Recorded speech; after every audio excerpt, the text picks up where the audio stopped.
सबको शुभ प्रभात, good morning. हम लोग इकोनॉमिक्स की कक्षा में, सामान्य अध्ययन के इकोनॉमिक्स की कक्षा में है और प्रीवियस डे हमारे द्वारा एग्रीकल्चर को पढ़ाया गया था। और एग्रीकल्चर में मैंने बिल्कुल शुरू से बताया था कृषि क्या है, भारतीय कृषि का मुख्य विशेषताएं क्या है, और फिर इसी कड़ी में जो भारतीय कृषि से जुड़ी हुई ऑपरेशंस थे, रिवॉल्यूशन और एग्रीकल्चर क्रेडिट, मतलब कृषि से जुड़ी हुई जो ऋण की संस्थाएं थी, उसके विषय में हमने आपको अवगत कराया था। और एक और भी कॉन्सेप्ट पर आजकल बल दिया जाता है आपकी परीक्षा में, वह एग्रीकल्चर प्राइस पॉलिसी, जिसका सबसे महत्वपूर्ण हिस्सा है एमएसपी, मिनिमम सपोर्ट प्राइस, न्यूनतम समर्थन मूल्य, जिसके विषय में भी जानकारी दी गई थी कि भारत सरकार कृषि मंत्रालय प्रत्येक वर्ष 2 बार, एक बार खरीफ से पहले और दूसरी बार रबी से पहले एमएसपी जारी करता है। अभी खरीफ का मौसम है तो स्वाभाविक है कि खरीफ में मुख्य फसल क्या आता है, धान, मुख्य फसल धान आता है। और भारत की मुख्य फसल भी धानी है। भारत की मुख्य फसल क्या है, धानी है।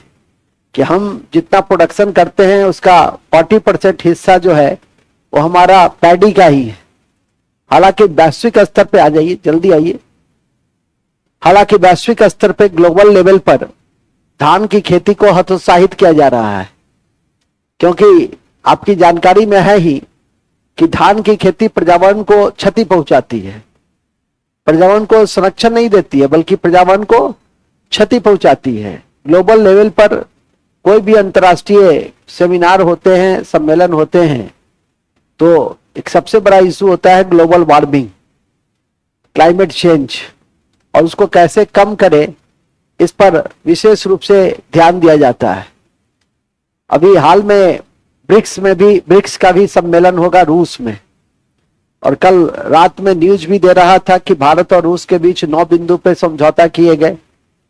तो बड़ी परीक्षा के दृष्टि से महत्वपूर्ण हो जाएंगे कि किन किन बिंदुओं पे समझौता हुई, लेकिन उसका भी आज पेपर में जिस्ट आज जब आएगा तो इस जिस्ट पर भी ध्यान रखेंगे। और चूंकि यह समझौता इस दृष्टि से भी महत्वपूर्ण है कि चाइना रूस का दोस्त है, और भारत यदि किसी बड़े देश के साथ समझौता या विदेशी दौरा होती है तो चीन बहुत ज्यादा उत्साहित नहीं रहता है।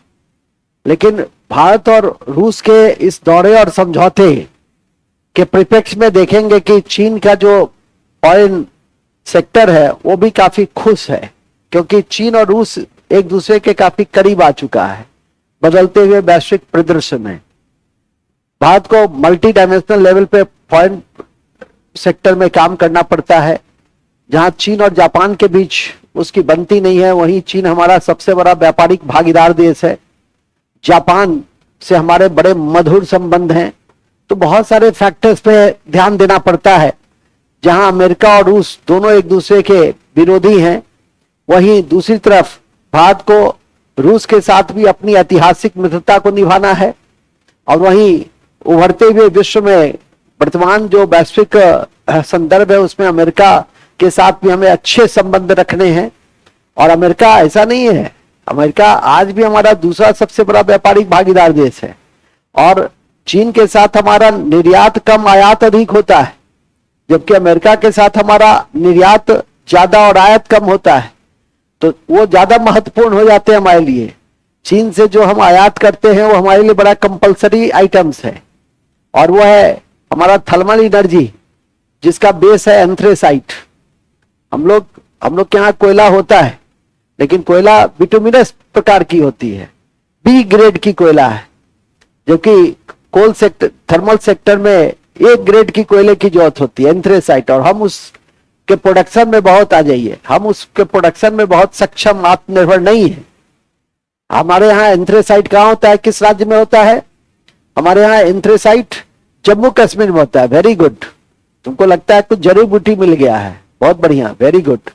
जब भी कोई प्रश्न हम पूछने की आशा रखते हैं, इच्छा रखते हैं, तो उत्तर तुम्हारे स्तर से अब आ जाती है। गुड। हाँ, तो हमारे यहाँ जो कोयला का एंथ्रेसाइट वैरायटी है जम्मू कश्मीर से है। बिटुमिनस तो हर जगह मिलता है, झरिया में मिलता है, रानीगंज में मिलता है, बिलासपुर में मिलता है। और एक लास्ट प्रकार की कोयला है जिसको लिग्नाइट कहते हैं। और लिग्नाइट कहाँ मिलता है बच्चा? नवेली तमिलनाडु में मिलता है। ये भी बड़ा इंपॉर्टेंट साइट है कोयला का, जो याद करके रखना है। खैर, हम लोग एग्रीकल्चर सेक्टर में थे, तो मैंने बताया कि एग्रीकल्चर सेक्टर में पिछले दिन हम लोगों ने कई बिंदुओं पे आपका ध्यान आकृष्ट किया था।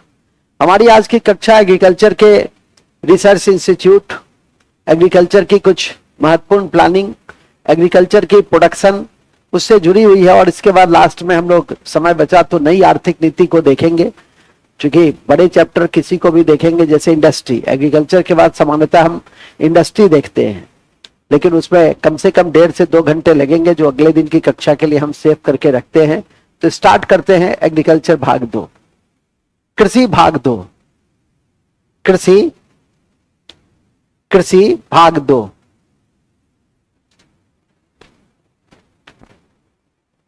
कृषि भाग 2।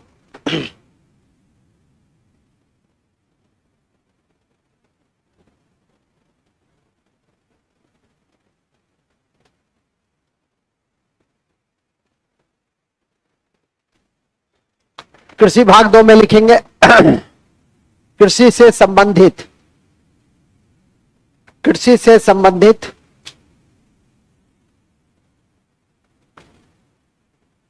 अनुसंधान संस्थाएं,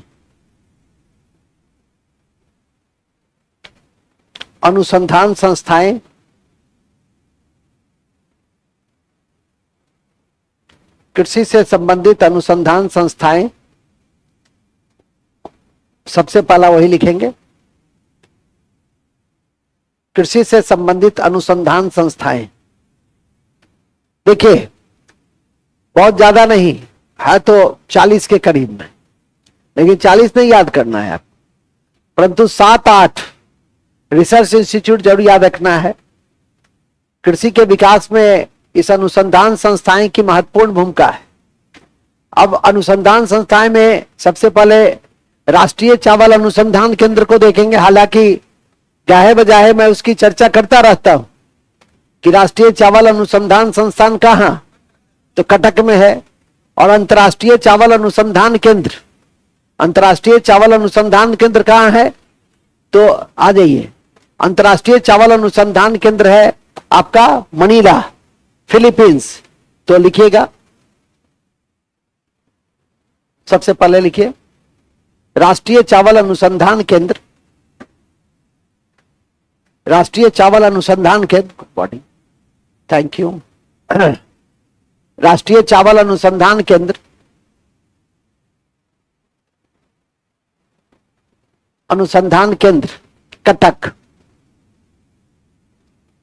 कटक में है।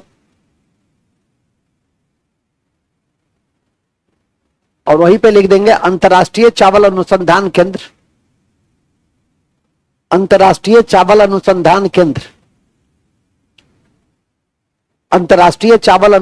केंद्र मनीला, फिलीपींस में, मनीला फिलीपींस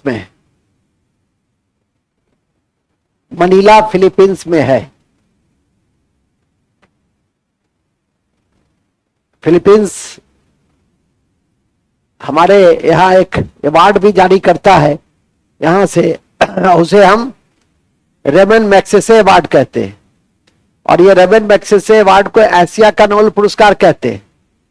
याद रखिए कि सबसे पहले जिस भारतीय को रेमन मैग्सेसे मिला था उसका नाम था आचार्य विनोबा भावे, जिन्होंने भारत में भूदान आंदोलन को जन्म दिया था, उसे याद रखेंगे। पवनार आश्रम की नींव रखी थी। आ जाइए।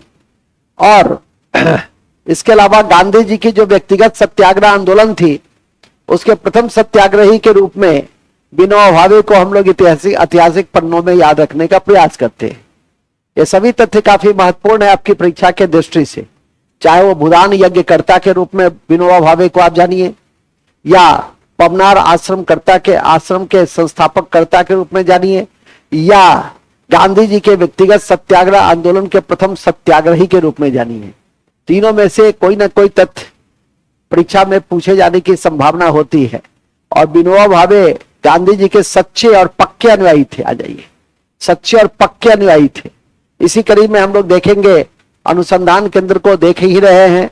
दूसरा लिखेंगे राष्ट्रीय डेयरी विकास केंद्र। धन्यवाद। राष्ट्रीय डेयरी विकास केंद्र,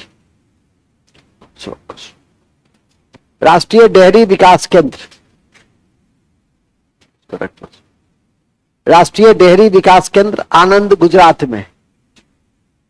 आनंद, गुजरात।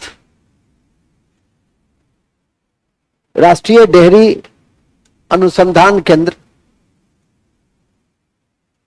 राष्ट्रीय डेयरी अनुसंधान केंद्र, या विकास बोर्ड दे दे, विकास बोर्ड, विकास बोर्ड। तो क्रमशः लिख दो, राष्ट्रीय डेयरी अनुसंधान केंद्र है करनाल। अब विकास बोर्ड कहां है? वो है आनंद। तो ऑब्लिक करके लिख देना, करनाल ऑब्लिक, करनाल ऑब्लिक आनंद। नहीं समझे? अनुसंधान केंद्र कहां है और विकास बोर्ड कहां है? आनंद। आनंद गुजरात में। आनंद कहां है? गुजरात में। आनंद गुजरात में। ठीक है, आनंद कहां है? गुजरात में। पॉइंट नंबर 2, 3 जो भी है। भारतीय गन्ना अनुसंधान संस्थान, इसी में फंसते हैं लड़के। आप लोग के स्तर की परीक्षा में बराबर पूछता है, ठीक है, कि भारतीय गन्ना अनुसंधान संस्थान, अनुसंधान संस्थान, भारतीय गन्ना अनुसंधान संस्थान। ठीक है, यह है लखनऊ में। ये कहां है? तो लिख देंगे लखनऊ।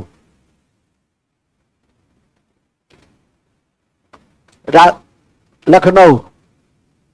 तब आइए राष्ट्रीय, राष्ट्रीय गणना, गन्ना, गणना नहीं, राष्ट्रीय गन्ना प्रजनन संस्थान, राष्ट्रीय गन्ना प्रजनन संस्थान, राष्ट्रीय गन्ना प्रजनन संस्थान कोयम्बटूर में है। कोयम्बटूर, कोयम्बटूर में। कोयम्बटूर कहां है? तमिलनाडु में। कोयम्बटूर, तमिलनाडु।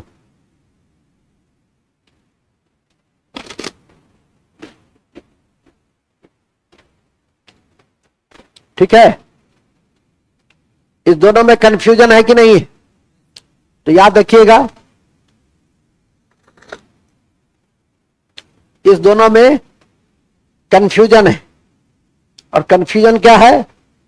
एक में आपका प्रजनन संस्थान है और एक में आपका अनुसंधान केंद्र है। दोनों को अच्छे से याद रखिए। प्रजनन संस्थान है, आ जाइए, प्रजनन संस्थान है कोयम्बटूर और अनुसंधान संस्थान है लखनऊ। किस नदी के किनारे है लखनऊ? गोमती नदी। वहां की एक वस्त्र आप लोग की परीक्षा में बड़ा पूछता है। अब अगला यूट्यूब लाइव लेंगे तो विविधा से जुड़ा हुआ लेंगे। चिकन करी, चिकन करी वस्त्र का वेराइटीज है जो लखनऊ में ही मिलता है। लखनऊ के नवाब लोग, ऐसे भी नवाबों का शहर, कितना बार कहे हैं कि 6 बजे का टाइम है यार, स्पष्ट लिख दिया जाता है, फिर भी वही हाल है। अब तो 4:45 बजे सुबह हो जाती। ठीक है, हमारा तो विचार है कि 4:30 बजे से पहली कक्षा होनी चाहिए। नहीं सर, तो 3 बजे ही कर दिया जाए, रात में ही सब लोग ब्रह्म मुहूर्त में आ जाएंगे, ज्यादा अच्छा होगा। नहीं, हाँ 3 बजे नहीं ठीक रहेगा। 3 बजे जो चीज पढ़ोगे ना सब याद हो जाएगा। ठीक है, ब्रह्म मुहूर्त में जरूर उठ जाओ। अब ब्रह्म मुहूर्त में जब उठो तो 5 बार कहो कि मैं भाग्यशाली हूं, मैं भाग्यशाली हूं, मैं भाग्यशाली हूं। मैं भाग्यशाली हूं, मैं बहुत भाग्यशाली हूं। तो अपने आप तुम्हारा जो भाग्य है उसका उदय हो जाएगा। ठीक है, अभी नहीं कहना कि सर तंत्र मंत्र सिखला रहे हैं, जादू टोना सिखला रहे हैं। ओके, आगे चलो। अब ऐसा नहीं कि आज सब रात भर जो है, आइए आइए, स्वागत है, स्वागत है आपका। मैं हार्दिक अभिनंदन, वंदन और चंदन करता हूं, बैठिए। हाँ, तो मैं बता रहा था, क्या बता रहा था? मैं बता रहा था कि गन्ना प्रजनन संस्थान, इसके बाद नेक्स्ट है केंद्रीय कॉफी अनुसंधान संस्थान। केंद्रीय कॉफी अनुसंधान संस्थान, केंद्रीय कॉफी अनुसंधान संस्थान, केंद्रीय कॉफी अनुसंधान संस्थान कहां है? कुर्ग, कुर्ग लिख दीजिए, कुर्ग लिख देता हूं, कुर्ग बंगलोर में। कुर्ग बंगलोर। और याद रखिएगा, कॉफी की जो प्रजाति भारत में डेवलप हुई वो इसी के एक पहाड़ी क्षेत्र है जिसका नाम है बाबूदान। हाँ ठीक है, चलेगा।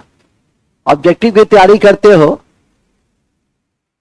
बाबूदान, बाबूदान की पहाड़ी। ऑब्जेक्टिव की तैयारी में थोड़ा सा भी याद रह जाता है तो भी तुम्हारा बल्ले बल्ले। ठीक है, याद रखिए क्योंकि सब्जेक्टिव में थोड़ा सा एक्सप्लेनेटरी बिहेवियर की जरूरत होती है। फर्स्ट, सबसे पहले तो उसमें यह समझिए कि एक्सटेम्पर अप्रोच, कि आप 5 पन्ना 2 पन्ना 3 पन्ना लिखने की यदि क्षमता है तो बहुत आसान है।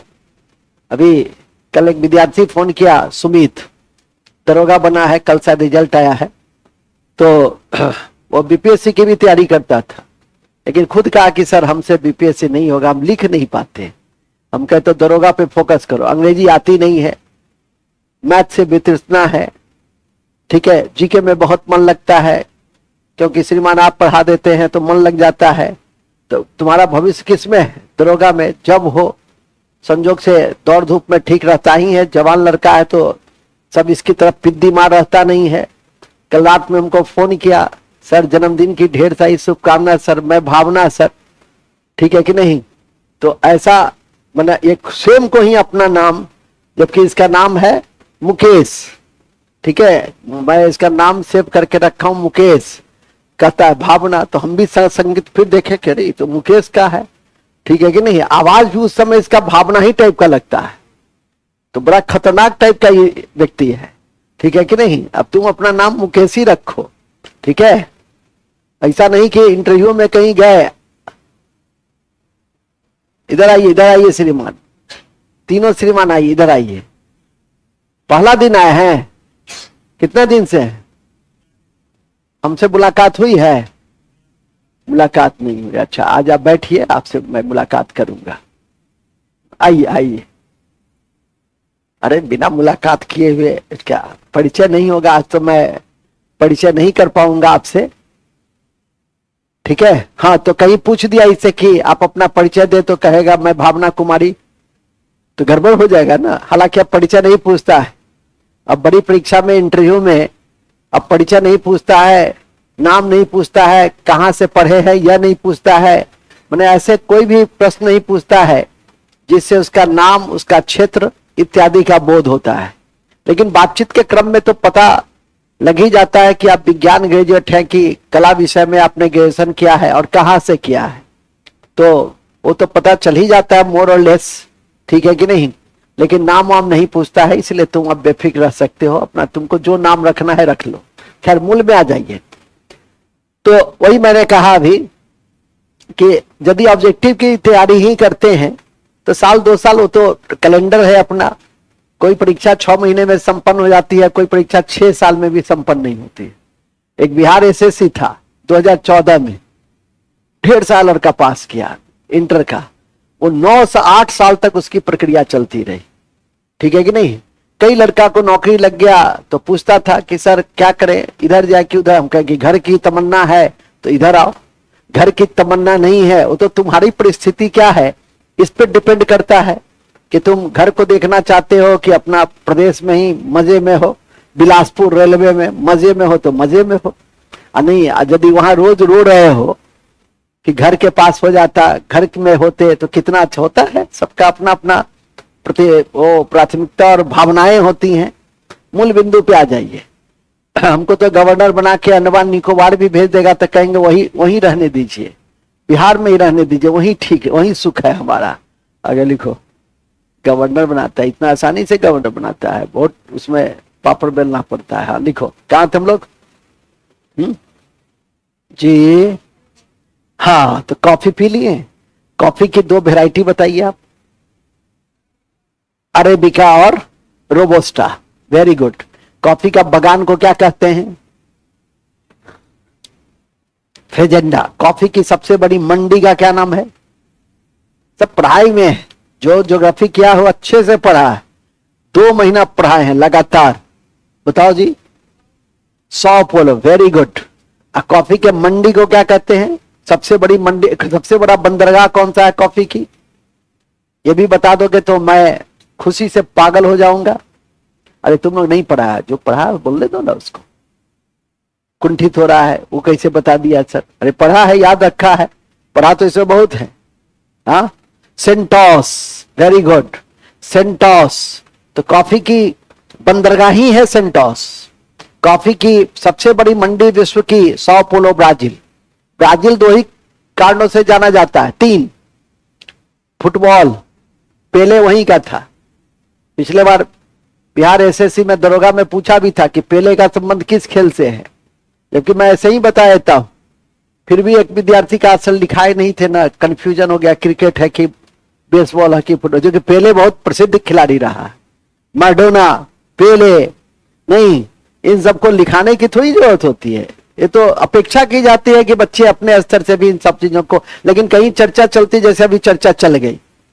तो ब्राजील 3 ही कारणों से जाना जाता है।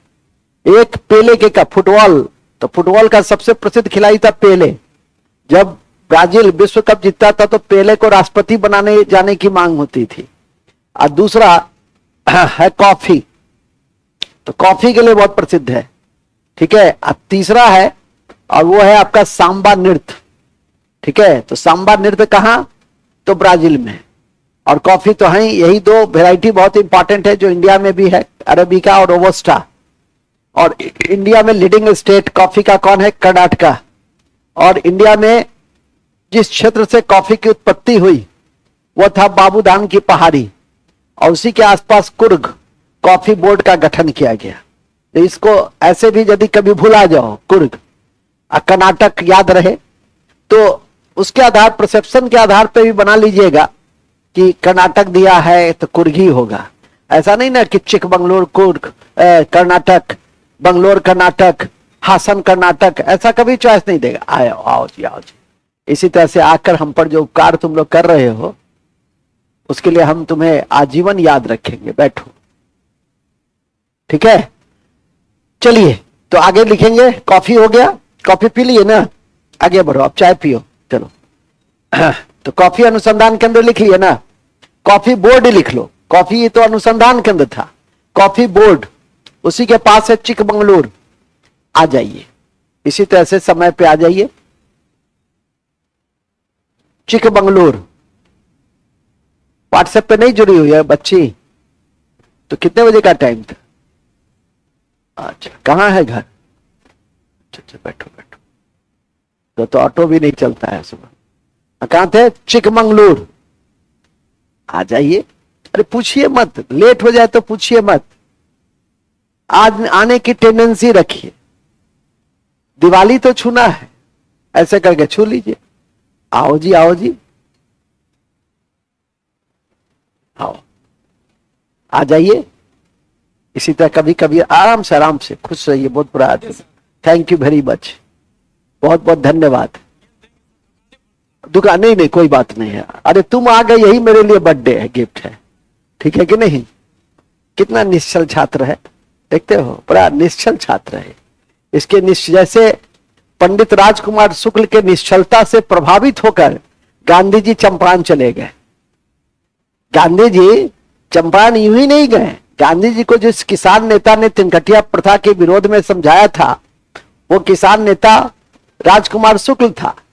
उसकी निश्चलता से प्रभावित होकर, यदि आप ऑटोबायोग्राफी वगैरह पढ़ेंगे तो उन सब चीजों को उद्गार व्यक्त किया गया है। और वो कुछ नहीं करते थे। लखनऊ अधिवेशन में गांधी जी को जहां भी देखते थे बस खड़े हो जाते थे, ठीक है कि नहीं। तो गांधी जी फिर नमस्कार कर लेते थे। फिर खाना खाने गांधी जी गए। अंत में पूछे कि अरे यार इधर सुनो, क्या बात है, क्यों मेरे पीछे इतना प्रणाम कर रहे हो, पीछे पड़े हुए। कहा एक समस्या है। तो वही समस्या तिनकठिया के विषय में उन्होंने बताया कि नील किसानों की तिनकठिया की समस्या है, और जिससे न केवल भूमि की उर्वरता प्रभावित हो रही है बल्कि किसानों का शोषण किया जा रहा है। बाबा आप ही से उम्मीद है। उस समय के नेता थे, कहें कि जाओ मैं इस महीने अमुक तिथि को अमुक महीने में तुम्हारे यहाँ पहुंचूंगा। आज की नेता की तरह नहीं, अहाँ बढ़ू हम अबै छी। आज का नेता क्या कहेगा, उसको कोई काम कहोगे तो अहाँ बढ़ू पटना पहुंचू, हम पहुंचे छी, बाद में पता चला वो तो दिल्ली चला गया। आगे लिखो। उस समय का नेता नेता होता था, ठीक है। लिखिए आगे, कहां थे हम लोग। केंद्रीय कॉफी बोर्ड, बीच में जो बात बताए तिनकठिया राजकुमार शुक्ल गांधी जी, उसको भी दिमाग में रखो। बीच में गपशप में भी बहुत इंपॉर्टेंट फैक्ट निकलता है, तो ध्यान करके रखने का प्रयास करो। फिर तो इतिहास पढ़ोगे तो याद हो ही जाती है, ठीक है, लेकिन शब्दों से परिचित रहो। कहा जाता है ना कि एक प्रतिभाशाली छात्र के पास 16 साल में किसी छात्र की प्रतिभाशीलता को कैसे ज्ञात करते हैं, तो ज्ञात करने की एकमात्र साधारण विधि है, और वह है कि यदि उसके पास 1 लाख वर्ड है 16 वर्ष की अवस्था में, तो इसका मतलब वो प्रतिभाशाली है। कई बार शब्दों का अभाव रहता है, देखते हैं कई बार लड़के बहुत साधारण चीज पूछता है, सर अभिव्यक्ति माने क्या होता है, यही कि तुम जो बोल रहे हो वही अभिव्यक्ति है। नहीं सर, दुस्साहस का अर्थ नहीं समझे, उठकर जो हमसे पूछ रहे हो यही दुस्साहस है, ठीक है कि नहीं। तो हम तो प्रत्युत्पन्नमति के माध्यम से तुरंत कह देते हैं, लेकिन कुछ चीजें अपने भी समझना होता है। हर शब्द का अर्थ नहीं बताया जा सकता है। सर ये अनुसंधान नहीं समझे, ऐसा विधा जो ऑलरेडी खोजा जा चुका उसको खोजो। रिसर्च, उसको अंग्रेजी में क्या करते हैं, रिसर्च, मानी जो सर्च हो चुका है उसको री कर दो उस पर। अरे ऑलरेडी तो खोजा हुआ है, ये है ही, उस पर थोड़ा सा क्या करना है, उसका छिद्रान्वेषण करना है, ठीक है। तो अब वो अनुसंधान बताने लगेंगे, अनुसंधान का डिफिनीशन, तो फिर तो सब गड़बड़ हो जाएगा, ठीक है। तब तो सामान्य अध्ययन नहीं सीखोगे, तब तो निरुक्त शास्त्र सीख लोगे। वेदांत के 6 भाग होते हैं, उसमें एक शास्त्र निरुक्त शास्त्र, जिसमें शब्दों की व्युत्पत्ति के ऊपर प्रकाश डाला जाता है। फिलहाल आगे आ जाओ। कॉफी बोर्ड हो गया, आगे लिखिए। राष्ट्रीय जैव उर्वरक केंद्र गाजियाबाद, राष्ट्रीय, ये कौन चोर बुद्धि वाला छात्र है जो बिना पूछे आ गया। अच्छा, आज मेरा बर्थडे है इसीलिए कुछ बात हम कहेंगे नहीं, डांटेंगे नहीं तुम लोग को, ठीक है। हम देखे हैं कि आए हो, मैं आया हूं तो सीटी भी बजाया है लड़का, हम बर्दाश्त कर लेते हैं आज के दिन, दूसरे दिन नहीं बर्दाश्त करते हैं, ठीक है। सीटी उटी नहीं बजाना है, ताली उली बजा सकते हो भी ज्यादा नहीं तो फिर अगला जन्म ताली वाले में हो जाएगा। आगे लिखो। राष्ट्रीय जैव उर्वरक केंद्र गाजियाबाद, राष्ट्रीय जैव उर्वरक केंद्र गाजियाबाद में है। यहां तक तो ठीक है। अभी की जो नई लेटेस्ट खेती है वो नेचुरल खेती है, जैविक खेती है, शून्य खेती है, ठीक है कि नहीं। इस तीनों चीज पर ध्यान रहना चाहिए कि नेचुरल खेती, जैविक खेती और शून्य खेती। क्या शून्य खेती मतलब कि ऐसी खेती जिसमें 1 रुपये खर्च नहीं करना है, सीड अपना, गोबर अपना, खेत अपना, ठीक है, पानी भगवान का, मतलब जो उस पर आधारित है उसमें जीरो बजट खेती होती है। नेचुरल खेती भी मोर और लेस जो नेचर से हमें मिलता है उससे जो हम खेती करते हैं उसको हम लोग नेचुरल खेती करते हैं, उसमें हम प्रोडक्शन नहीं करेंगे, ठीक है कि नहीं। लेकिन जैविक खेती में हम प्रोडक्शन करते हैं जीवामृत का, बीजामृत का, तो उसमें कहीं ना कहीं मानवीय हस्तक्षेप होती है, लेकिन वो भी प्रकृति से जुड़ा हुआ होता है। तो जैविक खेती सॉइल की फर्टिलिटी को बढ़ाता है। एक तथ्य भी है जैविक खेती में कि बिहार जो है सो जैविक कॉरिडोर योजना का संचालन किए हुए है और 13 डिस्ट्रिक्ट बिहार में जैविक कॉरिडोर योजना चला रहा है, जैविक कॉरिडोर योजना चला रहा है जो गंगा के किनारे है। गंगा के किनारे बिहार का 12 जिला है, यह भी ध्यान रखेंगे। गंगा के किनारे बिहार का 12 जिला है, उसे भी ध्यान में रखने का प्रयास करेंगे। हर चीजें लिखी नहीं जाती है, कुछ बातें क्या कहा मैंने दिमाग में रखने का प्रयास करो। जहां मौका मिलेगा वहां जरूर लिखा ही देंगे या वहां जरूर ही बता तो अभी भी रहे हैं। लास्ट, राष्ट्रीय आलू अनुसंधान संस्थान, राष्ट्रीय आलू अनुसंधान संस्थान, राष्ट्रीय आलू अनुसंधान संस्थान।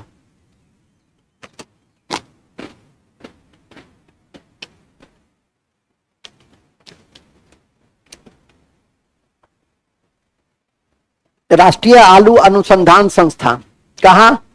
कुफरी, लिखेंगे कुफरी, हिमाचल प्रदेश, कुफरी हिमाचल प्रदेश, कुफरी हिमाचल प्रदेश, हिमाचल प्रदेश कुफरी, हाँ जी, एचपी कुफरी। ओके, यहां पहले खूब फिल्म की शूटिंग होती थी। एक फिल्म थी आपकी कसम, उसका गाना सर्च करना, करवटे बदलते रहे सारी रात हम आपकी कसम। तो उस गाना का पूरा शूटिंग ही कुफरी में है।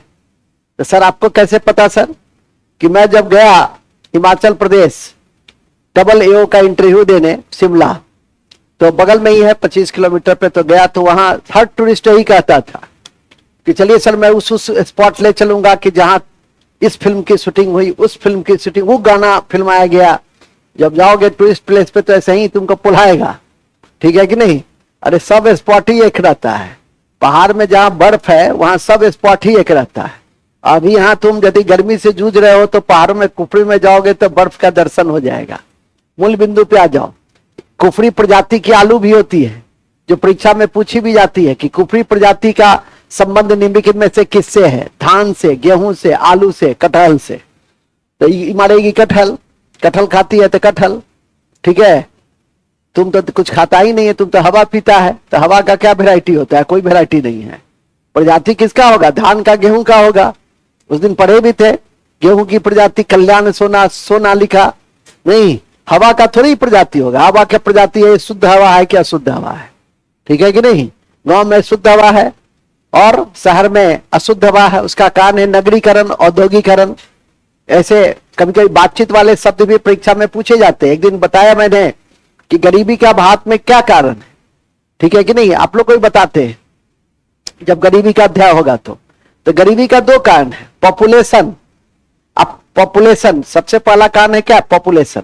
अब पॉल्यूशन, पॉपुलेशन और पॉल्यूशन और सरकारी स्तर पे गरीबी के 2 मुख्य कारण माने जाते हैं।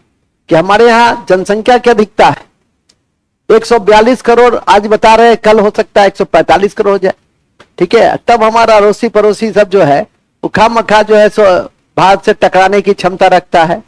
ठीक से हम युवाओं को फ्री हैंड दे देंगे, 10 साल में एक एक पाकिस्तान पैदा कर देंगे, ठीक है कि नहीं? नेपाल तो 1 साल बहुत है, 10 साल का 1 साल बहुत है। कहते भी हैं, जनगणना के अध्याय में मैं बताता भी हूं कि मैं प्रत्येक साल 1 ऑस्ट्रेलिया पैदा करता हूं और 10 साल में 1 ब्राजील पैदा करता हूं। हम कोई साधारण मुल्क तो नहीं है, ठीक है। तुम हमको भले ही साधारण मुल्क समझते हो, लेकिन हम लोग बड़ा असाधारण मुल्क है साहब। 1 साल में 1 ऑस्ट्रेलिया पैदा करते हैं, पैदा नहीं पैदा करते हैं, ठीक है कि नहीं? तो ध्यान रखो। खैर मूल में आ जाओ। हंसते हंसते इन बातों को ध्यान में रख लेना कि ब्राजील की आबादी उत्तर प्रदेश की आबादी के समतुल्य है। ब्राजील की आबादी उत्तर प्रदेश की आबादी के समतुल्य है। अब 10-20-50 लाख ऊपर नीचे है, क्योंकि उत्तर प्रदेश तेजी से जनसंख्या के क्षेत्र में आगे बढ़ता है। हम लोग के यहाँ कुछ वृद्धि हो चाहे नहीं हो, विकास दर, वृद्धि दर बढ़े कि ना बढ़े, जनसंख्या वृद्धि दर में कोई गिरावट नहीं जल्दी आती है और उसके लिए बड़ा मशक्कत करना पड़ता है। आगे लिखो। फिलहाल तुम अभी सब बिंदुओं पे ध्यान मत दो, तुम सिर्फ पढ़ाई पढ़ाई पढ़ाई। उठो तो पढ़ाई, सो तो पढ़ाई। किताब के साथ उठो, किताब के साथ सो। हाँ, नेक्स्ट कहां थे हम लोग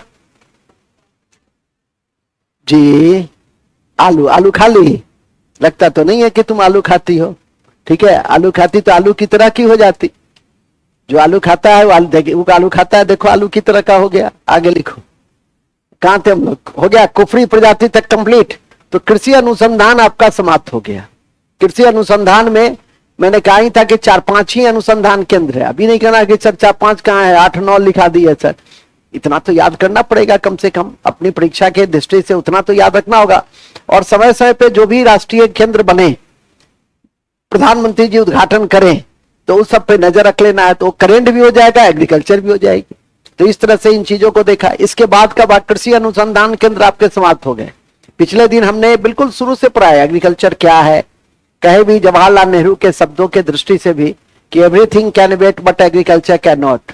सब कुछ प्रतीक्षा कर सकता है, कृषि प्रतीक्षा नहीं कर सकता। इसलिए देखते होंगे कि चुनाव के समय हो, कोरोना का समय हो, किसी भी समय में जैसे पुलिस ने काम किया उस तरह से एग्रीकल्चर के अधिकारियों ने, रिसर्चर्स ने, या जो भी उनके कार्मिक हैं, सबको फ्री पास मिलता था कि आप आवागमन कहीं भी कर सकते हैं। क्योंकि अंत में कोई भी बीमारी हो, खाना तो भोजन है ही। अब भोजन का संबंध किससे है? कृषि सेक्टर से है, ठीक है। क्योंकि सबसे बड़ी जनसंख्या का हिस्सेदारी, भागीदारी उस दिन भी बताए थे कि 52% भारत में, और राज्य में 77% जनसंख्या किस पे आधारित है? कृषि पे आधारित है। ऐसे इतने बड़े सेक्टर में तो काफी बड़े स्तर पे रिफॉर्म की जरूरत है। हमने कहा भी था कि सबसे बड़ी समस्या किसानों की उत्पाद की मूल्यों की समस्या होती है। हम पंचायत, हर प्रत्येक पंचायत में एक कृषि बैंक की स्थापना कर दे, जहां पर हमारे कार्मिक, सरकार के कार्मिक रहेंगे, और एग्रीकल्चरलिस्ट जो है, जो किसान है, वो अपने उत्पाद को लेके जाएगा, दूसरे दिन उसको पैसा उसके खाते में पहुंच जाएगा। आजकल तो डीबीटी का जमाना है, बिचौलिया भी गए, ठीक है कि नहीं। हम ऐसी व्यवस्था क्यों नहीं बना सकते? इच्छा शक्ति रहनी चाहिए। इच्छा शक्ति यदि नहीं रहेगी तो फिर आप जैसे चल रहा हो तो चल ही रहा है। मूल समस्याओं पे बल नहीं है। मूल समस्या है पानी की समस्या, उसका हम कैसे प्रबंधन करें, लोगों तक के खेतों तक पहुंचाएं। मूल समस्या है हमारे यहाँ सीड की समस्या होती है, बीज की समस्या, गुणवत्तापूर्ण बीज, उसकी उपलब्धता की समस्या है। तो ये इन सब समस्याओं पर फोकस करनी चाहिए। तो हम लोग करते क्या, मैकेनाइजेशन में सब्सिडी देते हैं, विभिन्न सारे योजनाओं में सब्सिडी, बंद कर दो सब्सिडी को, वो सारे सब्सिडी को इकट्ठा करो, सारे पैसे को, किसान सम्मान निधि सब बंद कर दीजिए। और ऐसा आप नदी जोड़ो परियोजना बनाइए कि जहां कम पानी है वहां पानी मिले, जहां अधिक पानी है वो कम पानी वाले क्षेत्र में चले जाओ। हम लोग क्या देखो, अब गांव में जाके देखोगे पानी ही पानी नजर आएगा, ठीक है कि नहीं। और मध्य बिहार में, दक्षिण बिहार में जाओगे तो खेत सूखा हुआ है। तो इस पानी का हम लोग कहीं ना कहीं उपयोग कर सकते हैं, ठीक है। ढेर सारे उसके लिमिटेशन है। सबसे बड़ा लिमिटेशन तो पर्यावरण का है, जैव विविधता के नाश का, वो सब तो है ही।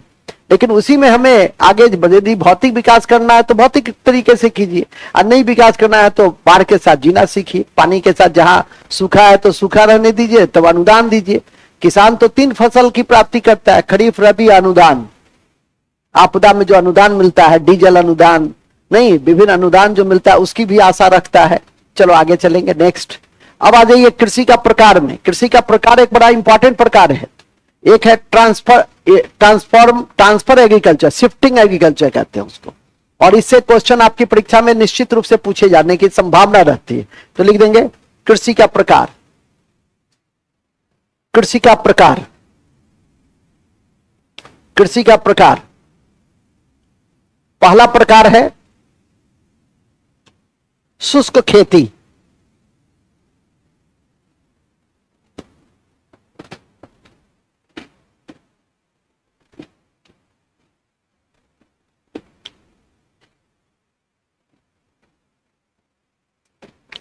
शुष्क खेती, शुष्क खेती, ठीक है। ड्राईलैंड फार्मिंग, हमने परसों भी कहा था आपसे कि एक परीक्षा में मैं गया था इंस्पेक्शन में, तो एक लड़का शुष्क खेती लिखा। और ऐसी खेती जहां 40 सेंटीमीटर वर्षा की मात्रा होती है, उस खेती को हम लोग, उसमें जो खेती की जाती है उसको शुष्क खेती कहते हैं। मोटे अनाज की खेती मुख्यतः होती है। कितना एग्जैक्ट बताया लिखा, बताया नहीं लिखा। और वहीं जब मैं पहुंच गया उसके सामने खड़ा हो गया तो हरित क्रांति में लिख रहा था कि ऐसी क्रांति जिसमें हरे रंग के उत्पादन पे बल दिया जाता है। ये दोनों कंट्रास्ट था नहीं। तो कई बार हमारे जो साथ रहने वाले अधिकारी होते थे, पूछते भी थे कि जहां साहब आप पकड़ कैसे लेते हैं चोर को, ठीक है कि नहीं, तो पकड़ कैसे लेते हैं। तो मां सरस्वती की कृपा है कि अभी भी सब कुछ याद ही है, जो जानता है सो जानता है, जो नहीं जानता है तो उसको बता देते हैं, ठीक है कि नहीं, कि सरस्वती की कृपा है कि याद है हमको सब चीज, तो उस आधार पे मैं पकड़ लेता हूं। कैसे नहीं, यदि सामान्य कोई होता और भूल जाता है, नौकरी में लोग पद पे गए तो फिर 2-4 साल में क्या होता है, भूल जाता है, तो भूला जाएगा तो वो कहेगा वाह कितना अच्छा लड़का है, हरित क्रांति कितना अच्छा से लिखा, अंडरलाइन करके लिखा है। लेकिन हरित क्रांति का संबंध किससे है? हरित क्रांति ऐसी क्रांति जिसमें हाई यील्डिंग वैरायटी सीड्स पर बल दिए जाते हैं, पेस्टिसाइड पे और केमिकल फर्टिलाइजर पे बल दिए गए, और जल का प्रबंधन किया गया। उस माध्यम से जो खेती में, कृषि के उत्पाद में जो परिवर्तन आया, मात्रात्मक, गुणात्मक नहीं, मात्रात्मक जो परिवर्तन आया उसको हम हरित क्रांति कहें। इस शब्द को विलियम गॉड ने दिया। अब हरित क्रांति का दूसरा चरण चल रहा है जो सॉइल के मैनेजमेंट पे बल देता है। वो समय था कि वो क्रॉप मैनेजमेंट पे बल देता था, अब का समय जो है वो सॉइल मैनेजमेंट पे बल देता है कि मिट्टी कैसे हमारी स्वस्थ रहे। अभी मैंने 3 खेती की बात की, जीरो, नेचुरल और जैविक। तीनों का उद्देश्य क्या है? तीनों का उद्देश्य एक ही है कि सॉइल का हेल्थ को मेंटेन रखना। मिट्टी रहेगी तभी आपका भी जीवन सुरक्षित रहेगा। प्रत्येक वर्ष 5 दिसंबर को थाईलैंड के राजा भूमिबोल के सम्मान में विश्व मृदा दिवस मनाए जाते हैं। सब दिन जो दिवस मनता है तो उसको याद रखिए। जैसे कल विश्व जनसंख्या दिवस है, कल आपकी विश्व जनसंख्या दिवस है, ध्यान रखिएगा। उसका सेंट्रल थीम जब आएगा समाचार पत्र में तो नजर रखिएगा। तो रोज कोई ना कोई इंपॉर्टेंट डे होता है, और आपकी परीक्षा में कई बार पूछा हुआ है कि वर्ल्ड पॉपुलेशन डे कब मनाया जाता है। जैसे अभी 1 जुलाई काफी इंपॉर्टेंट था, ठीक है कि नहीं, कि 1 जुलाई आपका चिकित्सक दिवस है, जीएसटी डे है। अब ऐसा नहीं कि सर हम लोग याद रखते हैं 10 जुलाई बड़े सर का जन्म दिवस, ठीक है कि नहीं। हम कोई महान आत्मा तो नहीं है, मूल बिंदु पे आ जाइए। वो तो तुमको याद तो नहीं था, वो तो मेरा स्टेटस देखा तो तुम हम सब समझता है, मूल में आ जाइए। याद उसको था जो 12 बजे से पहले भेजा। अच्छा मैं टाइम आज देख लूंगा, ठीक है, कंपटीशन लगा हुआ है इसका। हाँ अच्छा, तुम 11:30 बजे भेजे थे, बहुत बढ़िया। चलिए लिखिए तुम्हारा, अच्छा एग्जैक्ट 12 बजे, बहुत बढ़िया। चलो लिखो आगे। अच्छा हम समझ गए, ठीक है। पार्टी तो समय पे ना होगा। हाँ हमको फुर्सत होगी, शनिवार को पार्टी करेंगे, ओके। हाँ नाश्ता का उत्तम प्रबंध रहेगा। और कुछ? हाँ अभी नीरज जी नहीं है तो व्यवस्था तो वही ना करते हैं, ठीक है। आगे चलो, तुम लोग उस दिन भूखे प्यासे आ जाना। तो सर कितना बजे नाश्ता कराइएगा? पढ़ाने के बाद कराएंगे, ये नहीं कि कहीं पहले नाश्ता करा दे घसक लिए तो, ठीक है कि नहीं। चलो आगे चलो। देखो तुम उस दिन अपना कलम लेते आना। कहे हो ना कि सर कलम दुकान बंद था, तो नाश्ता करोगे तो कलम दोगे ना हमको? कुछ नहीं लाना है, चलो ऐसे ही कहे। देखो और कहा थे हम लोग? बड़े अच्छे जगह पे थे हम लोग, शुष्क खेती में थे। तो शुष्क खेती क्या है? 2 ही बात याद रखना है कि 40 सेंटीमीटर जहां वर्षा होती है वहां जो खेती करते हैं। किस चीज की खेती करते हैं? मोटे अनाज की। आजकल मोटे अनाज पे बहुत बल है। मक्का, ज्वार, बाजरा, ये सब क्या है आपका? देखते हो एक समय में हम लोग मरुआ खाना पसंद नहीं करते थे, मरुआ को गरीबों का भोजन कहा जाता था। आज हाई फाई सोसाइटी में कोदू, मरुआ, ये सब का जो है सो डिश, विभिन्न तरह का डिश बनता है। G20 में मिलेट्स का जो प्रोडक्ट खिला करके इतनी वाहवाही खाने, भात के खाने पीने में बटोरा गया। अब पहले मिलेट्स जनजातीय क्षेत्र के लोग खाते थे, ठीक है। आज भी जो कुछ मिलेट्स के आइटम शेष बच गए उसमें हम जनजातियों की हमारी महत्वपूर्ण भूमिका है, जो बिना किसी लाभ हानि का उस खेती को करते रह गए। अब तो खैर सरकार उसको संरक्षित कर रही है, प्रोत्साहन दे रहा है, सब्सिडी दे रहा है, मुफ्त में सीड दे रहा है। अब तो बहुत आगे बढ़ गया। हम लोग तो अंतर्राष्ट्रीय मोटे अनाज दिवस वगैरह भी मनाने लगे। हमारे ही प्रभाव में पिछले साल संयुक्त राष्ट्र संघ ने इस वर्ष को मनाया, मोटे अनाज दिवस को मनाया। तो ध्यान रखिए, अब तो मोटा अनाज, अब मिलेट्स वगैरह काफी चर्चा में, और खाना भी चाहिए। खैर अभी जिस अवस्था में हो उसमें जो खाना है खाओ, लेकिन एक सर्टेन अवस्था के बाद 40-45 के बाद तो कहीं ना कहीं डाइट को कंट्रोल करना पड़ता है और थोड़ा सा इसको स्ट्रीम लाइन में लाना पड़ता, क्वालिटी फूड्स पे तब बल दिया जाता है।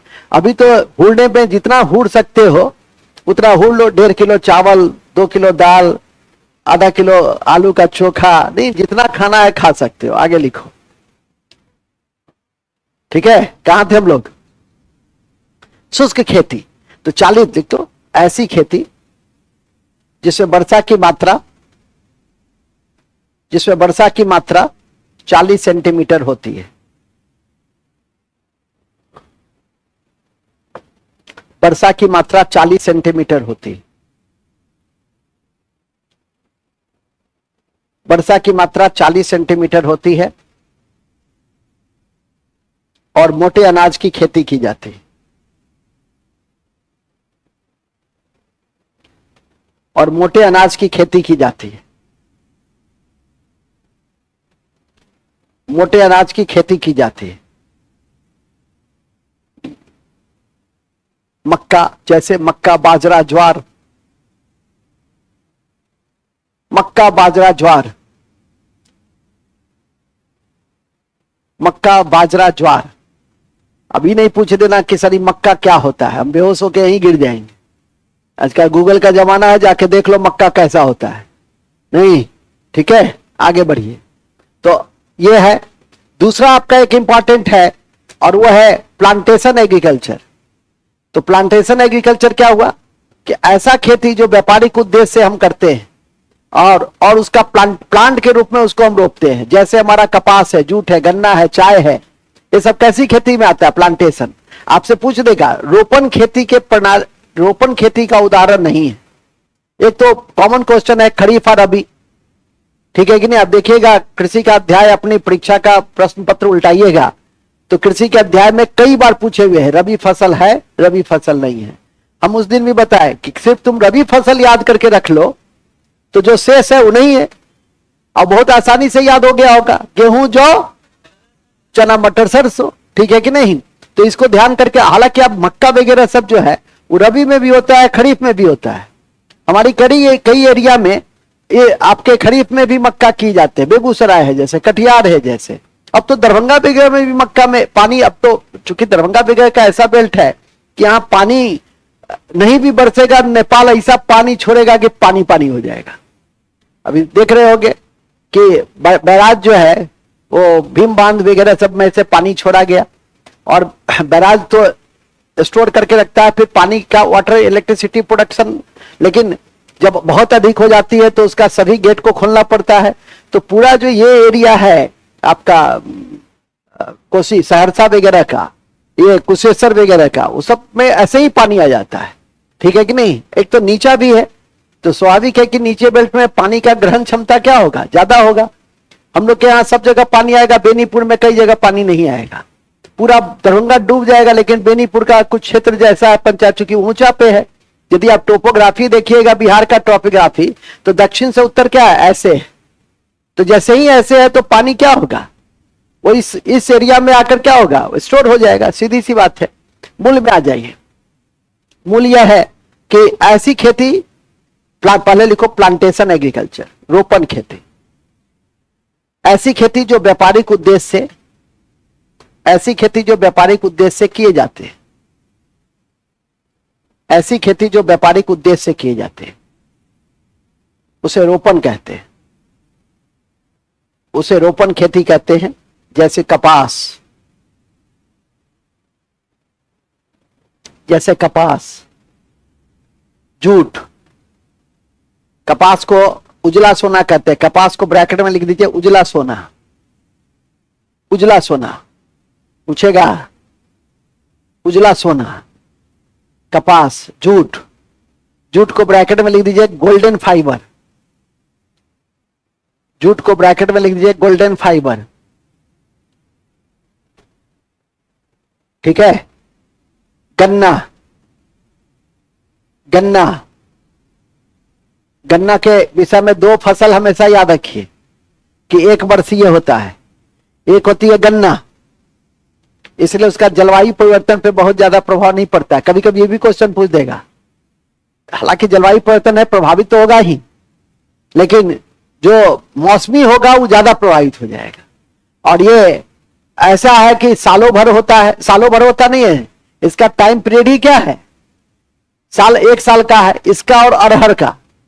तो इस तरह के भी क्वेश्चन कभी कभी पूछते हैं कि निम्नलिखित में से दीर्घ अवधि की फसल कौन सी है। तो दीर्घ अवधि की फसल दे देगा धान नहीं, मसूर, गेहूं, अरहर, तो अरहर पे लगा देंगे। अरहर नहीं दिया, गन्ना दे दिया तो गन्ना पे लगा देंगे। तो गन्ना और अरहर जो है वो क्या है, 1 वर्षीय फसल है। अरहर तो 8 से 10 महीने का होता है। हालांकि अब अरहर की नई प्रजाति जो केंद्रीय दलहन संस्थान वाराणसी वगैरह सब जो तैयार किया है, तो उन सब ने 3 से 4 महीने का भी अनुसंधान का यही काम है कि जो दीर्घ अवधि की फसल है उसको थोड़ा सा शॉर्ट टर्म बदल दे। अभी आप खेती करेंगे, आपकी शॉर्ट टर्म की भी धान की प्रजाति आती है कि नहीं आती है, ठीक है कि नहीं, अभी लॉन्ग टर्म वाली है, लेकिन पानी हो गया तब ना। अब पानी नहीं होता तो अगस्त सितंबर में भी धान बोया जाता है। आप कुशेश्वर में चले जाइए तो बोरो धान सितंबर तक आप बो सकते हैं। आप पश्चिम बंगाल चले जाइए, जो क्वेश्चन भी एसएससी पूछे हुए है कि कौन सा ऐसा राज्य है जहां सालों भर धान की खेती की जाती है, वहां तीन सीजन में धान की खेती होती है, वो आपका पश्चिम बंगाल है। तो बस नॉलेज को क्या करना है, गैदर करते रहना है, कंसस रहना है, थोड़ा वाइब्रेंट रहना है। और जैसे ही वाइब्रेंसी रहेगी तो बड़ी आसानी से उन सब चीजों को सीख लीजिएगा, ठीक है कि नहीं। अभी रूस का सबसे बड़ा नागरिक सम्मान दिया गया मोदी साहब को। फ्रांस का सबसे बड़ा सर्वोच्च सम्मान दिया गया रोशनी नाडर को। तो यह सब आपके बगल से गुजर रहा है, लेकिन आप ध्यान नहीं दे रहे हैं। रोशनी नाडर, मोदी साहब को जो सर्वोच्च सम्मान मिला, किसी न किसी परीक्षा में पूछा जाएगा, ठीक है कि नहीं। नजर करके गैदर करके रखना है अपनी प्राथमिकता के अनुसार कि हमको परीक्षा कब देना है। लेकिन आप लोग सब इंटर तो हो ही गए, ग्रेजुएशन तो हो ही गए, और राज्य सरकार तो सबके लिए अवसर आज नहीं तो कल देगा ही। तो इसलिए 5-6 महीने में जितना बढ़िया तरीके से हो सकता है उसको रख लीजिए। पूछेगा तो यही, याद रहा तो पास, नहीं याद रहा तो फिर नेक्स्ट। और क्या होता है, आगे बढ़िए। लिखिए कपास, जूट, गन्ना, चाय, कॉफी, तंबाकू। कॉफी, तंबाकू, ठीक है। कॉफी, तंबाकू। चाय को हम लोग, चाय और पेट्रोल को हम लोग काला सोना कहते हैं, क्रॉप में चाय को, और ऐसे पेट्रोल को हम लोग काला सोना कहते हैं, ब्लैक गोल्ड, ठीक है। चाय को काला सोना कहते हैं। हरा सोना किसको कहते हैं, बांस को। कॉपी के ऊपर में लिख लो, बांस को हरा सोना कहते हैं। बांस को, बांस अभी नहीं करना सर, बांस की हुई है। हाँ, तो गांव घर में कहता है ना, तो हाँ नहीं बांस से कर दे। हाँ, गांव घर में जो झगड़ा होता है तो झगड़ा में क्या कहता है, हाँ, तो इसीलिए वो नहीं हमसे पूछो। बांस हरा सोना, बांस हरा सोना। सर हम लोग तो भुला भी जाते हैं तो आप याद करा देते हैं, नहीं सुनते रहते हैं ना। नहीं, हम कोई अंतरिक्ष से आए हुए प्राणी तो नहीं है कि आप ही के बीच से। आगे लिखिए, हो गया। ये 3 सोना को याद रखिएगा। तो आप लोग तो ये 3 सोना छोड़कर सोना को याद रखने लगते हैं, ठीक है कि नहीं। और साथ में उसमें बाबू भी लगा देते हैं कि मेरा बाबू ने खाना खाया, नहीं खाया है क्या, आके बना दोगी क्या, नहीं खाए हैं। और कुछ लिखो आगे, हंस रहा है, सब पूछते हैं। लिखो लिखो, क्या लिखे जी, प्लांटेशन है। अब लिखो शिफ्टिंग एग्रीकल्चर। विवेक बाबू उड़िए मत ज्यादा, समय से इसकी हंसी नहीं रुक रही है, जैसे लगता है इसका हम छोड़ी पकड़ लिए हैं, ठीक है। लिखो तीसरा, शिफ्टिंग एग्रीकल्चर। शिफ्टिंग, स्थानांतरणशील खेती।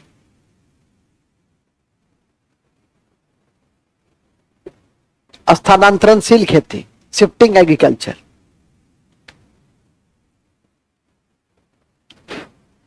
नाम से ही स्पष्ट है कि ऐसी खेती जो बराबर शिफ्ट कर जाती है। तुम उत्तर पूर्वी राज्य में जाओगे तो इसको क्या कहते हैं, इसको झूम खेती कहते हैं। तो ऑब्लिक लिख दो, झूम खेती। झूम झूम झूम, अरे यार झूम नहीं लिख सकते हो, झूम झूम झूम, है ना, झूम खेती। उत्तर पूर्वी राज्य में इसको झूम खेती कहते हैं। और याद रखिए, आपसे पूछता भी है, आपकी परीक्षा में 50 बार पूछे हुए हैं।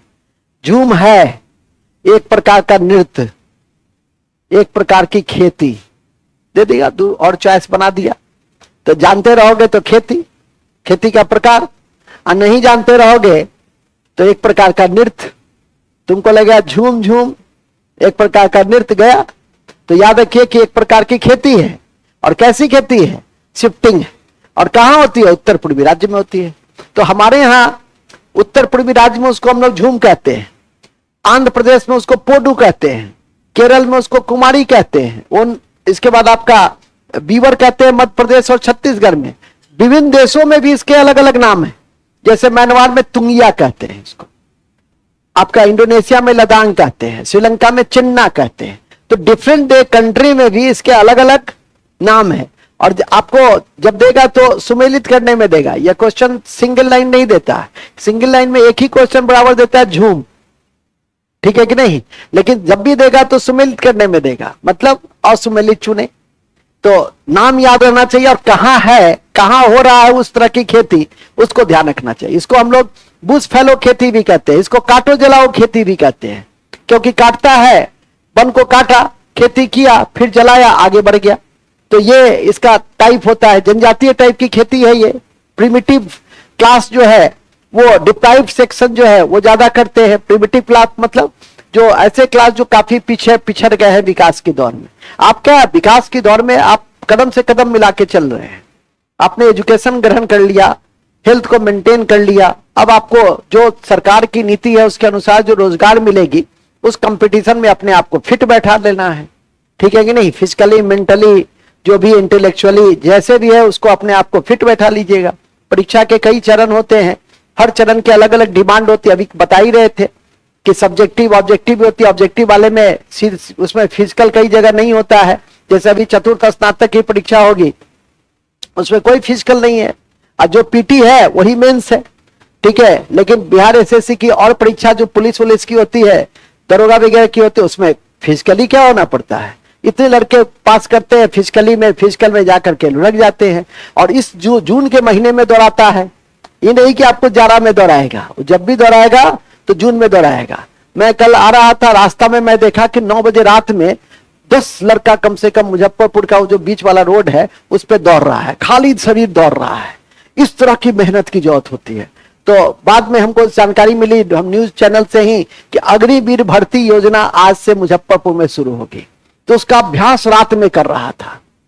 तो बात समझ में आ गई कि नहीं। तो उस तरह की जज्बात हर जगह कहीं ना कहीं आपको मेहनत करने होंगे। यदि फिजिकल नहीं कर पाते हैं तो फिर मेंटली कीजिए मेहनत, सीधी सी बात है। बात समझा? हाँ, लिखो आगे। वो सब योजना क्या है? बेकार है। 4-5 साल की, हाँ, देश का जज्बात है कि मुझे देश की सेवा करनी है, उस जज्बात से यदि ओत प्रोत हो तो जा सकते। आगे लिखो। कहां थे हम लोग? तुमको जाना है, हो गया ना, अग्निवीर में। वाह, देखो नया नाम है अग्निवीर। तुम मत जाना पंडित। आगे लिखो, तो लेके गिर जाएगा बस। आगे लिखे, कहां थे हम लोग? शिफ्टिंग एग्रीकल्चर हो गया। तो अब क्या है वो तो समझ में आ गया। लिख देंगे इसे बुश फैलो या काटो जलाओ खेती के नाम से भी जाना जाता है। बुश फैलो, बुश फैलो, बुश बुश बुश फैलो या काटो जलाओ खेती के नाम से भी जाना जाता है। काटो जलाओ खेती के नाम से भी जाना जाता है। यह पर्यावरण के अनुकूल नहीं, यह पर्यावरण के अनुकूल खेती नहीं, पॉइंट करके लिख देंगे। यह पर्यावरण के अनुकूल खेती नहीं, यह पर्यावरण के अनुकूल खेती नहीं। कैसे होगा? काटो और जलाओ तो सॉइल की फर्टिलिटी क्या होगी? प्रभावित होगी, ठीक है। और विश्व मृदा दिवस कब मनाए जाते हैं? 5 दिसंबर को। किसके सम्मान में? भूमि बोल थाईलैंड का राजा था, वो खेती और मिट्टी के स्वास्थ्य पे काफी ध्यान देता था, तो उसी के सम्मान में विश्व मृदा दिवस मनाया जाता है। कभी कभी इस तरह से भी क्वेश्चन दे देता है, तो ध्यान रखिए। इसके अलावा पूछेगा भूस फैलो काटो जलाओ झूम तो है। अब डिफरेंट स्टेट में इसको किस नाम से जानते हैं या डिफरेंट नेशन में किस नाम से जानते हैं उसको याद रखना है। तो लिखो विभिन्न राज्यों में विभिन्न नाम निम्नलिखित है। विभिन्न राज्यों में भिन्न भिन्न नाम निम्नलिखित है। विभिन्न राज्यों में भिन्न भिन्न नाम निम्नलिखित है। विभिन्न राज्यों में भिन्न भिन्न नाम निम्नलिखित है। जैसे जैसे पोडू पोडू पोडू आंध्र प्रदेश, पोडू आंध्र प्रदेश और उड़ीसा। उड़ीसा, पोडू आंध्र प्रदेश और उड़ीसा। बीबर, बीबर मध्य प्रदेश और छत्तीसगढ़, मध्य प्रदेश और छत्तीसगढ़। बीबर, बीबर लिख दें। बीबर, बीबर मध्य प्रदेश और छत्तीसगढ़, मध्य प्रदेश और छत्तीसगढ़। ओनम और कुमारी, ओनम और कुमारी, ओनम और कुमारी कहां? केरल। ओनम और कुमारी केरल। बालरा, लास्ट है बालरा, बालरा राजस्थान में है, दक्षिण पूर्वी राजस्थान। बालरा दक्षिण पूर्वी राजस्थान, दक्षिण पूर्वी राजस्थान। बालरा, बालरा कहां है? दक्षिण पूर्वी, याद रखिएगा दक्षिण पूर्वी राजस्थान में मानसून पूर्व एक वर्षा होती है और बड़ा चर्चित वर्षा का नाम है। क्या नाम है बताओ जी, तुम लोग तो पढ़े हो। नॉर्वेस्टर है, हो गया, शुरू हो गया तुम्हारा।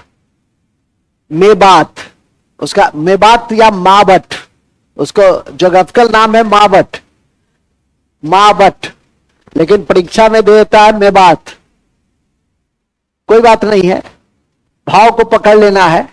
मेवात भी वही है, मावट भी वही है। मावट को ही क्या लिख दिया है? मेवात लिख दिया है। जैसे एक सोना की व्यंजक राशि है वैदिक काल में निस्क, निस्क, ठीक है, हिंदी में निस्क कहते हैं और अंग्रेजी में है निसाका। अब जब इंग्लिश का हिंदी ट्रांसलेशन करता है तो लिख देता है निसाका। अब निसाका क्या है? पकड़ में ही नहीं आता है, ठीक है कि नहीं। लेकिन यदि ठीक से ध्यान से देखोगे तो निस्क, ये क्या है? निस्क है जो सोने का व्यंजक राशि है, जो वैदिक काल में, अर्ली वैदिक काल में प्रचलित रहा। तो कई बार कुछ शब्दों को पकड़ना होता है और वो पढ़ते पढ़ते आदमी क्वेश्चन बनाते बनाते सीख लेता है। क्वेश्चन तो मैं रोज कहता हूं कि अब जितना तुम लोग पढ़ लियो 100 क्वेश्चन रोज बनाओ। सब सब्जेक्ट का 50-60 जीएस बना लो, 10-20 मैथ बना लो, 10-20 इंग्लिश बना लो, 10-20 रीजनिंग बना लो। ये एक सेट रोज बनाओ, कुछ भी हो जाए हमको 1.5 घंटा या 2 घंटा उस सेट को, किसी भी सेट जो पूछे हुए प्रश्न है उसको जरूर बनाओ। ये नहीं कि अनाप शनाप कई तरह के पब्लिकेशन वाले प्रश्न आते हैं तो उन सबको छोड़ दो, जो पूछा हुआ प्रश्न है उसको जरूर बना लो, जिससे तुमको उसका ट्रेंड भी पता चल जाएगा और कई क्वेश्चन की रिपीटेशन भी हो जाती है, ठीक है कि नहीं। मैथ्स वगैरह में तो रिपीटेशन बहुत होता है, अंक चेंज हो जाता है, टाइपो ही रहता है, ठीक है कि नहीं। तो देखते भी हो कि मैथ वाले सर तो काफी मेहनत भी करते हैं और यूट्यूब भी वगैरह भी भेज करके तुमको बांध के रखते हैं, ठीक है कि नहीं। तो मेहनत करो उसमें, मैथ में जितना एक्यूरेसी पैदा करोगे उतना आसानी रहेगा। नहीं तो टाइम टेकिंग वगैरह मैथ ही वगैरह होता है परीक्षा में, रीजनिंग टाइम टेकिंग नहीं होता है, जीएस टाइम टेकिंग नहीं होता है। याद है हरा सोना मार दोगे किस पर? नहीं तो कटहल। नहीं, नहीं याद है तो क्या मारोगे? जो मन में आएगा वो मारोगे, लेकिन मार जरूर दोगे। नहीं, मैथ में क्या है कि 1.5 मिनट लग भी जाएगा, गारंटी नहीं है कि सही हो जाए। यदि प्रैक्टिस ठीक से नहीं किए हुए हो तो 1.5 मिनट चला भी जाएगा। जीएस वाले में क्या है, 10 सेकंड ही जाएगा ना, कटहल मारे हैं ना, ठीक है कि नहीं। आज सही मारोगे तो कोई दिक्कत ही नहीं है, आगे बढ़ो। हो गया। अब लिखो वैश्विक स्तर पर, ये तो हुआ देश के स्तर पे 4-5। तो देश के स्तर पे 4-5 याद करके रख लेना। कुमारी केरल या ओनम कुमारी, पोडू आंध्र प्रदेश पोडू, झूम उत्तर पूर्वी राज्य झूम उत्तर पूर्वी राज्य, झूम उत्तर पूर्वी राज्य, ठीक है कि नहीं। और उत्तर पूर्वी राज्य में एक स्टेट है मेघालय, वहां एक प्लांट पाया जाता है इंसेक्टिवोरस प्लांट, कीट भक्षी पौधा। क्यों खाते हैं पौधा, कीट क्यों खाता है, अपनी नाइट्रोजन की कमी को पूरा करने के लिए कीट खाता है। अब मेघालय में पाया जाता है, उसका 2-3 एग्जाम्पल कभी नहीं भूलना। वो है utricularia, bladderwort, pitcher plants, drosera, very good, ठीक है कि नहीं। ये 3-4 ऐसे प्लांट्स हैं, जब बायोलॉजी पढ़िएगा तो लिखाएंगे भी, अभी सुने ना, मेरा उद्देश्य एक भी रहता है कि सुनिए उस शब्द को। पीचर, ड्रोसेरा, ब्लाडरवर्ट, यूट्रिकुलेरिया, इतना सुने ना। वो तो क्या कितना ब्लाडरवर्ट कितना दिया था, समझा कौन गलती करता है। एक तो याद रहेगा नहीं, इस रूम से बाहर जाएगा तो। तुमने पढ़ा है 4 बार तो हल्ला करा है सब, यूट्रिकुलेरिया, ठीक है कि नहीं।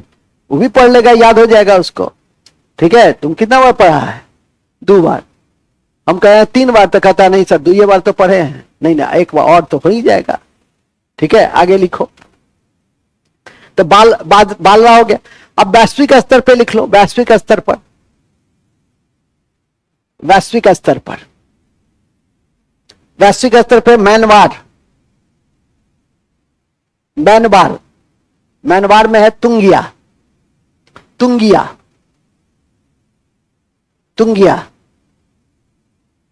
इंडोनेशिया लदांग,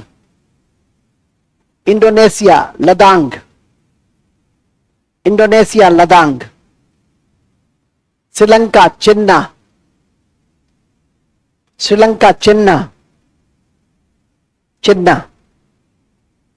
मध्य अमेरिका मिल्पा, मध्य अमेरिका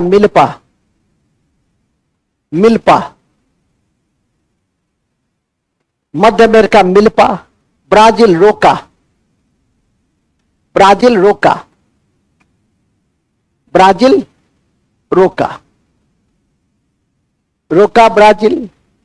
मिल्पा, मध्य अमेरिका, चिन्ना, श्रीलंका, लदांग, इंडोनेशिया, तुंगिया, म्यांमार।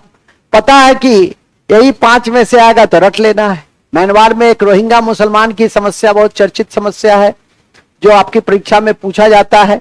ऐसे भी किसी क्षेत्र में कोई समस्या रहे, ठीक है कि नहीं, उसको जरूर याद करके रखो। जैसे एनम में हूथी विद्रोहियों की समस्या है, तो जहां भी जिस क्षेत्र में जो विद्रोही वगैरह रहे उस क्षेत्र को जरूर याद करके रखो। वो कहीं किसी क्षेत्र में ऑपरेशन चल रहा हो, भारतीयों को निकालने के लिए यदि कोई प्रयास हो रहा है भारत सरकार के द्वारा, तो एक ऑपरेशन उसका नाम दिया जाता है। तो उन सबको ध्यान रखो। किसी क्षेत्र विशेष में ऑपरेशन चल रहा हो, आतंकवादियों की सफाया के लिए, ड्रग स्मगलर के सफाया के लिए, किसी भी बिंदु पे कोई ऑपरेशन चल रहा हो, उस पर नजर रखिए। उसका सामयिक महत्व होता है। सामयिक मतलब 6 महीने साल भर महत्व होते हैं, फिर वो महत्व खत्म हो जाता है, ठीक है कि नहीं। फिर दूसरा ऑपरेशन आ जाता है, लेकिन फिर भी याद करके रखना चाहिए। कभी कभी परीक्षा में देखिएगा कि जो पुराने छात्र हैं 2-3 क्वेश्चन एडवांटेज में रहते हैं। क्यों? क्योंकि वो 2-3 साल पहले का कुछ तथ्य पूछ दिया, तो स्वाभाविक है कि जो 2 साल से लगे हुए हैं उनको वो ज्यादा लाभ दे देगा 2-3 क्वेश्चंस का। अभी नहीं कि सर वो तो 2 बार पढ़ा, 3 बार पढ़ा है। तो तुमको कोई रोका हुआ था? वो मैट्रिक से पढ़ रहा है। तुमको कोई रोका था कि तुम मैट्रिक से नहीं पढ़ो? तो कोई मैट्रिक से पढ़ता है, कोई आफ्टर ग्रेजुएशन पढ़ता है, कोई इंटर के बाद पढ़ता है। कंपटीशन की तैयारी तो मैट्रिक के बाद तो ठीक नहीं, कम से कम इंटर कर लेना चाहिए और इंटर के बाद शुरू कर देना चाहिए। यदि जनरल लाइन की ही तैयारी करनी है तो इंटर के बाद, मेरी व्यक्तिगत सलाह होती है कि इंटर के बाद आप जरूर शुरू कर दीजिए, या तो स्वयं के स्तर पर या मार्गदर्शक के स्तर पर। सबसे बड़ा लाभ यह होता है कि आपको समय जाया नहीं होती है, आप बहुत कम समय में उन सब चीजों को आप पढ़ सकते हैं। नहीं तो अपने से पढ़िए, पता नहीं चलेगा कि पढ़ना क्या है, कि एग्रीकल्चर में पढ़ना क्या है। तो आपको पता है कि एग्रीकल्चर में 5 तरीके से 5 पॉइंट्स को पढ़ना है। तो एक शिफ्टिंग एग्रीकल्चर पढ़ना है, एक रिसर्च इंस्टीट्यूट पढ़ना है, एक रिवॉल्यूशन पढ़ना है, एक परिचय पढ़ना है, यही सब ना पढ़ना है जी, ठीक है कि नहीं। और लास्ट में एक खेती का विशिष्ट प्रकार पढ़ना है, तो लिख देंगे खेती का विशिष्ट प्रकार, खत्म। लिख देंगे कृषि का विशिष्ट प्रकार, एग्रीकल्चर का विशिष्ट प्रकार, विशिष्ट प्रकार। तुम लोग जानते भी होगे, लेकिन थोड़ा सा मैं बताना चाहूंगा। जैसे सेरीकल्चर, किसका उत्पादन होता है? रेशम का, तो लिखेंगे सेरीकल्चर डैश, सेरीकल्चर डैश रेशम उत्पादन, रेशम, रेशम उत्पादन। और भारत एक ऐसा देश है, सुनो, रेशम बनाने की कला हमने चीन से सीखी थी, रेशम बनाने की कला। और भारत एक ऐसा देश है जहां रेशम की चारों प्रकार पाए जाते हैं। भारत एक ऐसा देश है जहां रेशम का चारों प्रकार पाया जाता है, यह भी ध्यान में करके आप रख सकते हैं। हमारा आसाम वगैरह रेशम का, हमारा भागलपुर, बिहार में भागलपुर जो है वो रेशमी सिल्क के लिए उसका जो उद्योग है उसमें भागलपुर का स्थान काफी महत्वपूर्ण है। तो इन सबको ध्यान में कर, जैसे बनारसी साड़ी, तो बनारसी साड़ी की जो कला है वो बनारस में डेवलप है, लेकिन वो नहीं पूछता है, क्यों नहीं पूछता है? हाँ, लेकिन ये पूछ सकता है कि बनारस निम्नलिखित में से किस लिए प्रसिद्ध है। तो बनारस निम्नलिखित में से उस आपकी एक केंद्र सरकार की योजना चलाई गई, उस्ताद योजना, उस उस्ताद योजना का संबंध उसी सेक्टर से था, ठीक है कि नहीं। ऐसे भी केंद्र सरकार, जैसे अभी पिछले साल एक योजना चलाई निर्भीक योजना, कई परीक्षा में पूछा, और मैं जब पढ़ा रहा था तो कहा कि यह योजना जरूर पूछेगा, क्योंकि पकड़ में नहीं आती है कि निर्भीक योजना का संबंध किससे है। कुछ पुराने छात्र हैं तो बता सकता है, ये तो पढ़ा होगा पिछले साल का बजट भी। बताओ जी, भुला गए? निर्भीक, हाँ बताओगे कोई? निर्भीक योजना का संबंध निर्यात सेक्टर से है, निर्यात, एक्सपोर्ट, ठीक है कि नहीं।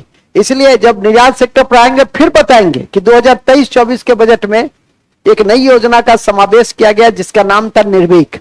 पकड़ में ही नहीं आएगा कि निर्भीक योजना का संबंध किससे है, तो निर्यात से है। नहीं तो मार दोगे क्या? शिक्षा का विकास, या आजकल अरे बच्चा अब रहो बाहर, जब समय पे नहीं आए तो बाहर टहलो, आज बुला लेते हैं, आज मेरा बर्थडे है, डांटना नहीं चाहिए, आ जाओ अंदर, आ जाओ बाबू। चला गया क्या? सोचा होगा अच्छा हुआ सर विदा कर दिए। कहां गए जी? आ जाओ आ जाओ, इसी तरह से टाल टाल के आ जाना। लेकिन ये बड़ा मतलब प्रतिभाशाली छात्र है, जांच परीक्षा फिजिक्स का है, उसको देने आया है, मतलब नहीं उसको जरूर दो। चलो ठीक है, आज जो टॉप करेगा, आज मेरा बर्थडे, उसको बर्थडे गिफ्ट दूंगा। जो टॉप करेगा उसको नाश्ता उस्ता तो मिलेगा ही, शनिवार को नहीं लेके आना, टिफिन लेके नहीं ना आते हो, उस दिन नहीं लेके आना। ऐसा भी नहीं कि अपने भी नहीं होते लेना, पड़ोसी का भी नहीं। चलो चलो चलो, आई भोज हो उठा, तो भोज बंदे कर दिए हम, ठीक है कि नहीं। अभी हाथरस हादसा हुआ, तो भाई साहब कहें कि देखो एक समय हम लोग भी बहुत बड़ा बड़ा भोज करते थे, हम का इसलिए ना बंद कर दिए, ठीक है। एक समय ऐसा भोज होता था कि 10-20 हजार लोग आते थे, हर साल एक ठो भोज करते थे, ठीक है कि नहीं। आज 4 बजे सुबह तक भोजन बनता रहता था, 4 बजे सुबह तक, ठीक है। अंत में बंद ही कर दिए। क्यों? इस टाइप का विद्यार्थी अपनों नौत लिया, आप पड़ोसी और अड़ोसियों को नौत दे देता था। तो सर आप पकड़ते थे, कैसे पकड़ लेते थे ना। जो मेरा विद्यार्थी होगा वो सबसे पहले हमको नमस्कार करेगा, गुड मॉर्निंग करेगा, गुड इवनिंग करेगा, कुछ ना कुछ जरूर अभिवादन करेगा। ऐसा नहीं कि ऐसे करके खड़ा रहेगा, मास्टर साहब बगल से गुजर रहे हैं, अच्छा तू ही छो मास्टर बड़का ही के, ठीक है। तो ऐसा नहीं सोचेगा वो, तुम्हारे अंदर कहीं ना कहीं स्नेह का, सम्मान का भाव रहेगा। लेकिन वो जो तुम जिसको भाड़ा पे लाओगे उसके अंदर उस तरह का भाव, तो ये अड़ोसी पड़ोसी को ले आता था। लिखो आगे। तो अरे तुम ऐसे उदास क्यों हो गए? लिखो कहां थे हम लोग? सेरीकल्चर। दूसरा पीसी कल्चर, पीसी पीसी, हाँ ऐसा नहीं कि पीसी कल्चर मतलब पर्सनल कंप्यूटर। मछली उत्पादन, मछली, माछ, मछली उत्पादन। तीसरा हॉर्टिकल्चर, हॉर्टिकल्चर, हॉर्टी बागवानी, बागवानी। एपीकल्चर मधुमक्खी पालन, मधुमक्खी, तुम लोग तो अपने मधुमक्खी है क्या? एपी एपी एपी कल्चर, मधुमक्खी पालन। हाँ, एक बार रेलवे में क्वेश्चन ही पूछा कि निम्नलिखित में से कौन से कल्चर का संबंध छत्ता से है? अभी तो हम नहीं पढ़ाए, नहीं समझे? ये क्या हुआ? ये तो हम नहीं पढ़ाए, जीवन ने तुमको पढ़ाया होगा कहीं ना कहीं कि छत्ता किसमें लगता है, नहीं समझे? तो इसलिए बहुत सारी चीज ऐसी होती है, एक आध दो क्वेश्चन तुमको ऐसे मिलेंगे कि जो बचपन से तुम देखते समझते हो, उसके आधार पर उसको बना सकते हो। अच्छा, ये तो जानते ही नहीं कि छत्ता का संबंध किससे है, ठीक है कि नहीं? तो घबराना नहीं चाहिए। जितना तुम पढ़े और जितना तुमको जीवन ने सिखाया, उसके माध्यम से परसेप्शनल डेवलपमेंट करके उन सब क्वेश्चन को बड़ी आसानी से बना सकते हो। नहीं तो घबरा जाओगे तो क्या कहें कि पेले कौन थे, पेले का संबंध किससे है? नहीं, अरे तो आज ना परीक्षा में साल भर के बाद आया पेले क्रिकेटर थे, हो गया खत्म बातें। क्योंकि क्रिकेट छोड़कर तो तुम लोग को अभिषेक शर्मा और 47 गेंद पर शतक बना दिया, वो हो गया तुमको याद फटाक से, इसको पक्का याद होगा। लेकिन वो पहले मैच में 0 बनाया, धोनी की तरह ही धोनी भी 0 बनाया था, ये भी 0 बनाया। तो देखो इसका भविष्य क्या है, आगे लिखो। हालांकि युवराज सिंह इसकी बड़ी प्रशंसा करता है, ठीक है, कि भविष्य का खिलाड़ी है। आगे लिखो जी, रियान पराग, अच्छा अच्छा अच्छा, संजू सैमसन, अच्छा अच्छा, नेक्स्ट हो गया। एपी कल्चर का संबंध मधुमक्खी से है। Next Silvi culture, Silvi SILVI, culture तो सब में कल्चर है, सब में है ही। सिल्वी SILVI, हिंदी में लिखना है तो लिखते ही होंगे, सहर्षिकार आधा लौ अब बौद्धिकार। सिल्वी कल्चर का संबंध है वन संवर्धन से, वन, ठीक है। सिल्वी कल्चर फॉरेस्ट कल्टीवेशन से संबंधित है, वन संवर्धन। कोई काम करो चाहे नहीं करो, महीना में एक वृक्ष जरूर रोप दो या रोपवा दो, ठीक है। यह सामुदायिक भावना का विकास करो, अपने भी करो और लोगों से भी करवाओ, ठीक है। नेक्स्ट आगे लिखिए, सिल्वी कल्चर हो गया। लास्ट में है फ्लोरिकल्चर, फ्लोरिकल्चर, फूलों की खेती,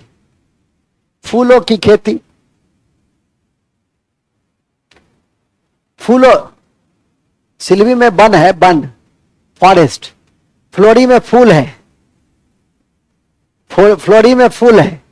अब मेरीकल्चर है समुद्री जीव का उत्पादन, मेरीकल्चर है समुद्री जीव का उत्पादन। समुद्री जीव का उत्पादन ये कहां होगा? ये वहां होगा जो कोस्टल रेंज, और कहा भी जाता है कि ब्लू इकोनॉमी, एक नया टर्म है जो काफी चर्चित टर्म है, ब्लू इकोनॉमी, ठीक है। ये ब्लू इकोनॉमी का संबंध किससे है? समुद्री अर्थव्यवस्था से। झींगा है, पेट्रोल है, नहीं इसका मोती है, वो सब इसका हिस्सा है। किसका? समुद्र का। तो ध्यान करके रखिए, इसी समुद्र में एक खाड़ी है आपका तमिलनाडु में, मन्नार की खाड़ी। यहां देश का पहला डुगोंग संरक्षण केंद्र बनाया गया था। तो आज भी परीक्षा में के लिए इंपॉर्टेंट है, पिछले साल बनाया गया था डुगोंग संरक्षण के, देश का पहला डुगोंग संरक्षण केंद्र कहां बनाया गया? तो मन्नार की खाड़ी में। डुगोंग संरक्षण केंद्र कहां बनाया गया? मन्नार की खाड़ी में। और डुगोंग जो है वो समुद्री गाय को कहते हैं, मेमल है। डुगोंग क्या है? समुद्री गाय है, मेमल है डुगोंग। इसको हम लोग समुद्री गाय कहते हैं और मेमल है। हम लोग क्या हैं? हम लोग मेमल है। मेमल क्यों है? हम लोग मेमल इसलिए कि हम लोग के अंदर मेमोरी ग्लैंड है और हेयर है, ठीक है कि नहीं। इन सब विशेषताओं के कारण ही हम क्या हैं, ठीक है, मेमल है। ये नहीं कि सर हम लोग बच्चा देते हैं, बच्चा तो बहुत सारा चीज बहुत देता है, लेकिन अन्य विशेषता में हेयर, अन्य विशेषता में मेमोरी ग्लैंड, ठीक है कि नहीं। तो इन सब कारणों से हम क्या हैं? हम मेमल है। फिलहाल तो यह याद है कि हमारा जूलॉजिकल नेम क्या है, होमोसेपियंस। हम जूलॉजिकल नेम आपसे पूछेगा कि आपका जंतु वैज्ञानिक नाम क्या है, तो सोनम कुमारी, ठीक है। तुम कहोगे, ये कहेगा भवेश कुमार, वो कहेगा सर आदरणीय गिरजानंद झा मेरा नाम है, या माननीय गिरजानंद झा। ऐसा नहीं होगा। तुम्हारा जब जंतु वैज्ञानिक नाम पूछे तो होमोसेपियंस है, इसको ध्यान में करके रखिए। पहला आधुनिक मानव होमोसेपियंस, जो तुम हो, ठीक है कि नहीं। ये था आपका खेती के विभिन्न प्रकार। तो खेती के विभिन्न प्रकार में एक होता है ओलेरी कल्चर भी, आजकल वो भी काफी चर्चित है। तो ओलेरी कल्चर में क्या होता है, सब्जी की खेती होती है। तो लिख देंगे ओलेरी कल्चर, सब्जी की खेती। ओलेरी कल्चर, सब्जी की खेती। ओलेरी, ओलेरी, ओलेरी, ओलेरी क्या है, सब्जी की खेती है। ओलेरी सब्जी की खेती। चलिए, इन्हीं शब्दों के साथ आज आपकी खेती क्या हो गई, समाप्त हो गई। एक इसमें करंट का टॉपिक है, खेती में जो विभिन्न क्रॉप का उत्पादन है, तो उसका 2 स्तर पे अध्ययन कराएंगे आपको। मतलब करंट में किसी दिन जब हम एग्रीकल्चर को देखेंगे इकोनॉमिक्स में, तो 2 स्तर पे हम बताएंगे। एक लीडिंग स्टेट, जैसे गेहूं में उत्तर प्रदेश, पंजाब, ठीक है, चावल में पश्चिम बंगाल। उसके साथ साथ हम लीडिंग नेशन भी दिखाएंगे। जैसे चावल में लीडिंग नेशन कौन है, चावल में लीडिंग नेशन चीन है। गेहूं में लीडिंग नेशन कौन है, चीन है। और चीन कई खाद्यान्न और कई मिनरल्स में भी है। तो मिनरल्स की चर्चा तो मिनरल्स वाले अध्याय में, मतलब ज्योग्राफी में। लेकिन यहां पर हम आपके समक्ष बिल्कुल लेटेस्ट आंकड़ा, चूंकि हर साल कुछ ना कुछ आंकड़े बदल जाते हैं, और आंकड़े इसी अप्रैल मई के महीने में आते थे, ठीक है। तो आपका ये जुलाई का महीना है, संजोग से सही समय पे आपने इसको पढ़ा है। तो इस बार जो आंकड़े जारी किए गए हैं, उसको हम करंट की कक्षा में आपको प्रोडक्शन, किसका प्रोडक्शन, राज्य का और देश का, उसका प्रोडक्शन पहले तो 2 कम से कम याद रखिए, याद, लेकिन आपकी क्षमता होनी चाहिए कि हम 3 याद कर लें। क्योंकि आजकल की परीक्षा में पहले 1 से भी काम चल जाता था, लेकिन आज की परीक्षा में अब 1 से काम नहीं चलता है। कम से कम 2-3 याद करके रखना होगा। तो समय रहते हम उसको याद करवा ही देंगे, लेकिन फिलहाल तो आपको भी थोड़ी मेहनत करनी होगी। और इसको करंट में हम लोग मिसलेनियस में देख लेंगे। तो इस तरह से इतना बड़ा अध्याय एग्रीकल्चर का आज हम समाप्ति की मैं घोषणा करता हूं। और अगले दिन, मतलब परसों संभवतः मेरी क्लास होगी, तो परसों हमारी इंडस्ट्री से जुड़े हुए, और फिर तो सैटरडे संडे की मैराथन कक्षा चलती ही रहती है। इन्हीं शब्दों के साथ हम कमलेश जी को यह निर्देश देंगे कि आप शनिवार को नाश्ते की, नीरज जी नहीं है तो इन लोग के नाश्ते की व्यवस्था शनिवार को आप कर दीजिएगा, ठीक है कि नहीं। विशेष बातचीत आप हमसे कर लेंगे। तुम लोग उस दिन अपने अड़ोसी पड़ोसी को छोड़ करके और स्वयं सदेह आ जाइएगा। पहले क्लास होगी, उसके बाद चलते समय आप लोग को नाश्ता करा दिया जाएगा। बीच में देख लेंगे कि बीच में जरूरी है कि मुंह सूखा रहा था बीच में नहीं, अब मुंह सूखा हुआ नहीं रहा तो लास्ट में, तो डिपेंड करता है कि कैसा मुंह है। ओके, अब मुंह का नाप सब लोग हमको व्हाट्सएप पे भेज दीजिएगा। Take care, okay, thank you.